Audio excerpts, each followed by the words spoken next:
News 28 मराठीमध्ये आपले स्वागत आहे। आजच्या मोठ्या बातम्यांबद्दल बोलूया। डेंगाचीमेट गावात आखाती सणाची अनोखी परंपरा, लाडक्या बहिणींचा संबळ, सनईवर ठेका।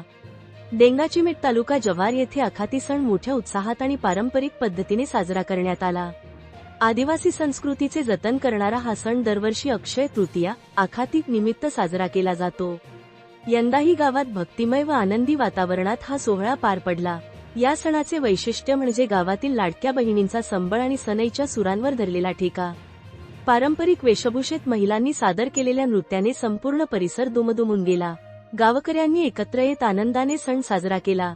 या कार्यक्रमात गावचे सरपंच, उपसरपंच, पंचकमिटी सदस्य, ग्रामस्थ, महिला भगिनी यांच्यासह जयेश्वर विद्यामंदिर, डेंगाचीमेट येथील शिक्षक व विद्यार्थ्यांनीही उत्स्फूर्त सहभाग नोंदविला।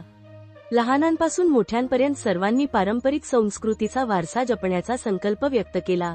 आदिवासी परंपरा आणि संस्कृती टिकून राहावी, तसेच पुढील पिढीपर्यंत या चालीरीती पोहोचाव्यात, हा या उत्सवामागील मुख्य उद्देश असल्याचे ग्रामस्थांनी सांगितले। अशा उत्सवांमुळे गावात एकोप्याची भावना दृढ होत असून सांस्कृतिक वारसा जिवंत ठेवण्यास मदत होत आहे। आई न्यूज 28 मराठीसाठी ईश्वर मुकणे, जिल्हा क्राईम रिपोर्टर।